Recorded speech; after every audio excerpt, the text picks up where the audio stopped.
kalau anak ibu ingin dimudahkan pengetahuan oleh Allah, Allah yang punya ilmu, Allah yang punya pengetahuan, Allah yang punya wawasan segalanya, semua tidak luput dari Allah. Ya, perhatikan, wa huwa ala kulli syai'in qadir, wa huwa bikulli syai'in alim. Semua Allah tahu. Kalau ingin diberikan oleh Allah pengetahuan itu, maka dekati Allah pemiliknya. Bagaimana caranya? Salat. Salat, salat, salat. Tingkatkan salatnya. Maka anak ibu jaga betul disiplin salat. Masih ingat nasihat Nabi? Jika anak usia 7 tahun ajari mereka salat. Usia dia 10 tahun menjelang balik tidak mau salat, maka berikan pelajaran yang membuat dia mengerti. Berikan pelajaran. Kenapa Nabi meminta anak salat, salat, salat, salat? Karena ada korelasi antara salat dengan kepintaran seorang anak. Dan kebaikan seorang anak. Jadi kalau anak dari kecil sudah rajin salat, demi Allah Bu, catat kalimat saya ini. Kalau anak diajari salat dengan benar dari kecilnya, maka anak itu dewasa akan tumbuh menjadi anak yang baik dan pintar. Itu sudah rumus. Ibu cek ya, Al-Kindi, Al-Ghazali, Al-Farabi, ya Ibn Sina, Al-Khawarizmi, Al-Battani, itu semua ulama-ulama ini dari kecil sebelum mereka belajar pengetahuan dididik oleh orang tuanya salat. Kedua, Al-Quran.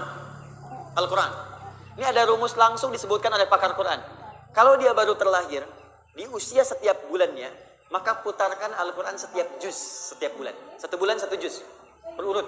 Misal, bulan pertama dia lahir, juz 1, Al-Fatihah sampai 141. Juz 2, 142 sampai 253. Juz ketiga, ya 253 sampai dengan Ali Imran ayat ke-92. Terus, juz 1, juz 2, juz 3 sampai juz 30. Jadi, begitu anak itu usia 30 bulan, dia sudah mendengar 30 juz. Dan bayi itu fungsi pertamanya pada pendengarannya, bukan pada penglihatannya. Ketika usia 30 bulan, artinya 2 tahun setengah. 24 bulan, 2 tahun, 6 bulannya setengah, 2 tahun setengah, dia sudah mulai bisa bicara. Dan dia sudah menghimpun di memorinya 30 juz Al-Quran. Anak itu, ini sepakat para pakar Quran, hanya tinggal diajarkan menghafal Quran, 6 bulan hafal Quran 30 juz. Di 3 tahun anak itu sudah hafal 30 juz. Ibu cari Murattal 30 juz. Misal dengan speaker aktif atau yang lain, ibu putar aja di rumah 24 jam.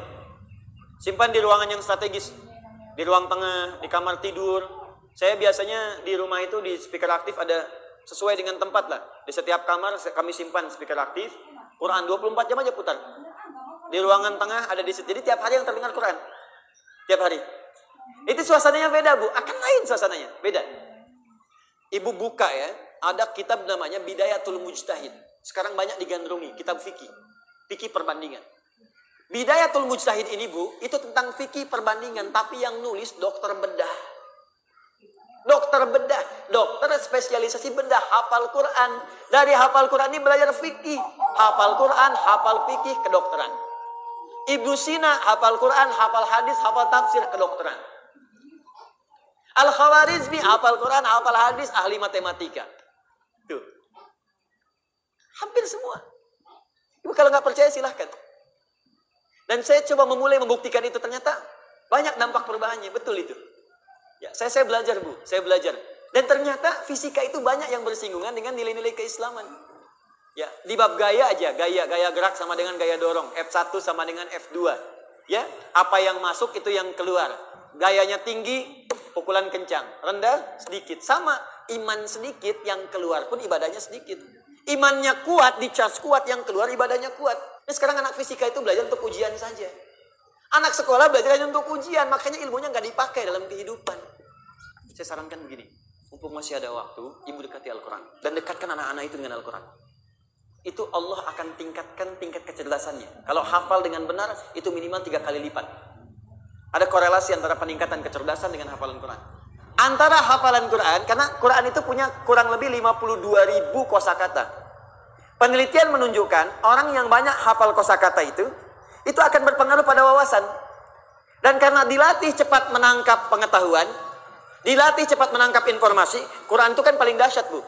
Belajar fisika, begitu disampaikan masuk, dibutuhkan keluar cepat.